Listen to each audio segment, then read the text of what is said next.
But David, we had a conversation yesterday and I said, let's talk about this tomorrow. How are we, for the hell are we going to get a situation that Ronnie in his utopia scenario said the whole supply chain is now financing the promotional activities that we are needed. What is needed, and is it a change of mind? Do things have to get worse in order to get better? That maybe you both can answer that. You know. Yes, I mean, I think, well, first of all, the top-end luxury brands in our category are incredibly successful. The Kerings, the LVMHs, Louis Vuitton jewelry, Tiffany jewelry, all of the Richemont, predominantly Cartier, incredibly successful, and still at the moment. The top-end jewelers are still flying at the moment.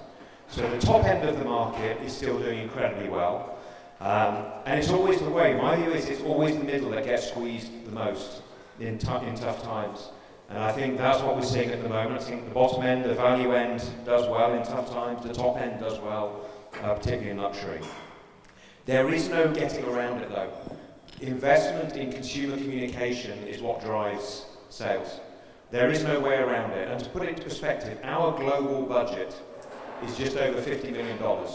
Okay? It's a huge amount of money, most of which comes from De Beers. So De Beers is still hugely supporting this industry that's there.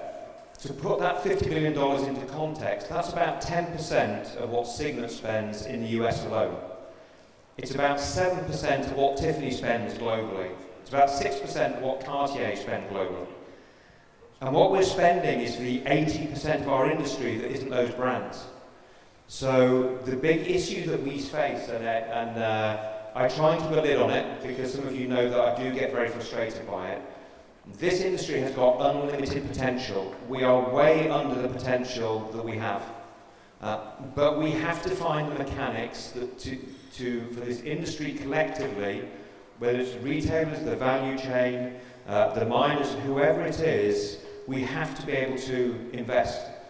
Now, obviously, the crisis we had last year is Al Rose's resignation. We lost half of our money last year, okay? I don't know if it's coincidence or not. We boomed in this industry when the Natural Diamond Council launched. I'm not going to take all the credit for that, okay? Something called COVID happened at the same time. We came out of COVID and all the rest of it.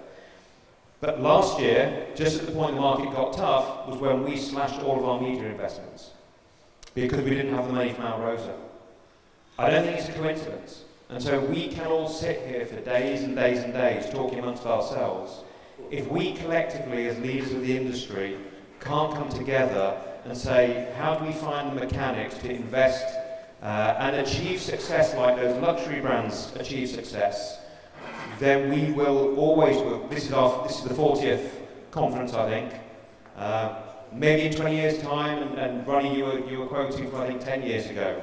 The same discussions 10 years later that we don't resolve. And if we don't resolve them, we won't move on.